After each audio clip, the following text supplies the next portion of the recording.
Imagine this for a second. It's 9:40 at night. The house goes silent all at once. The refrigerator stops humming, the air conditioning shuts off, the street lights go dark. You look out the window and realize it's not just your house. The entire neighborhood is blacked out. At first, nobody panics. People grab their phones, make jokes, send a few messages, and wait for the power to come back. But 30 minutes later, the signal starts to fail. 1 hour later, gas stations are packed. 2 hours later, people are banging on store doors looking for flashlights, water, food, batteries, anything they can get.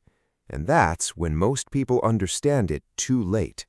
In a real grid-down emergency, you don't have days to prepare, you have hours.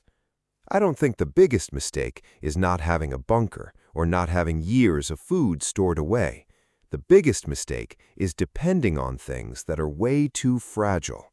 Power outlets, credit cards, internet, street lights, an open pharmacy, a working grocery store. So if I were starting from zero today, I would focus on 5 things, not 50, 5. The first one is strong, reliable light. I'm not talking about that tiny flashlight forgotten in a drawer with old batteries inside. I'm talking about a light that actually lets you see distance, the backyard, the garage, the street, the entrance to your house. A good example of this kind of gear is a searchlight like the Streamlight Waypoint 400. And the point here is not having a cool flashlight. The point is control. When the house goes dark, everything becomes harder. Finding your keys, checking a noise outside, seeing if someone is near the front door, helping someone who's hurt, getting to the car. A weak light only shows you what's right in front of you. A strong light changes the way you move in the dark. And I'll be honest, once the blackout starts, this kind of item disappears fast, because everyone realizes at the same time that darkness is not just uncomfortable, it makes you vulnerable. The second thing is a trauma kit. Not a little Band-Aid kit for cutting your finger while opening a box. I'm talking about a serious kit, organized, easy to grab, and ready to move with you. Something like a MOLI trauma kit, built to stay in a backpack, a car, at home, or on an evacuation route. Because in a crisis, help does not arrive at normal speed. A small accident can turn into a major problem when ambulances are overloaded, roads are blocked, hospitals are full, or communication is failing. A deep cut, a fall, a burn, broken glass, a tool used the wrong way in the dark. These things don't wait for the power to come back. And what many people forget is this: medical preparedness is not paranoia, it's responsibility. You don't need to pretend you're a doctor, but you do need to have the basics within reach before you need them. The worst time to look for gauze, a tourniquet, gloves, or emergency supplies is when someone is already bleeding in front of you. The third thing is emergency food that does not depend on your normal routine. A lot of people say, I have rice, beans, flour, pasta. Good, but what if you can't cook? What if water is limited?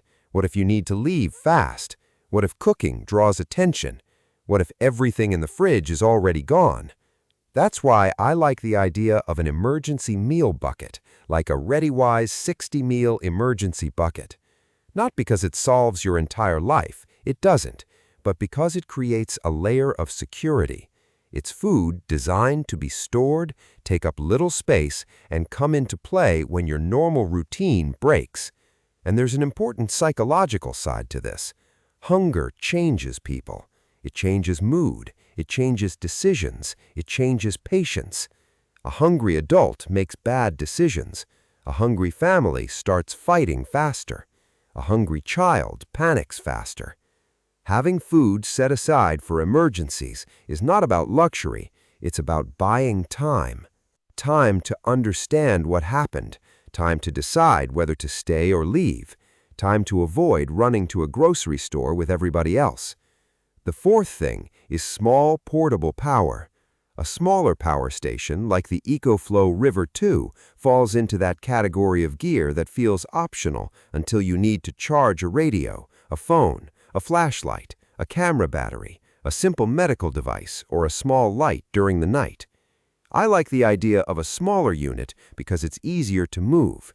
You can take it to the car, to another room, during a short evacuation, or to a relative's house. It won't power an entire home, but it can handle communication and small essentials. And in a crisis, communication is life. If you can keep a phone charged, listen for updates, send a message when the signal comes back for a few minutes, or keep a light running without burning through batteries, you are already several steps ahead of most people. The fifth thing is larger portable power. This is where something like the EcoFlow Delta Pro comes in. The logic is different. You don't buy a larger unit to carry it around in your hand all day long. You use it when you need more runtime, more capacity, and more breathing room. A larger power station can keep essential equipment running longer, reduce your total dependence on the grid, and give your home a stronger base during a longer outage. So I would see it like this. The smaller one is mobility. The larger one is staying power. One goes with you. The other helps keep the house running longer. And maybe this is the part most people don't understand. Preparedness is not buying random stuff, it's building layers. Light to see, a trauma kit to respond fast, food to buy time, small power for mobility, larger power for autonomy. If the grid goes down for 2 hours, you may barely use any of this. But if it goes down for 2 days, you will quickly see who actually prepared and who was just hoping everything would go back to normal. Because when the shelves start going empty, preparedness stops being theory. It becomes the gap between two kinds of people: the person running through the dark and the person who already knows exactly where the flashlight is.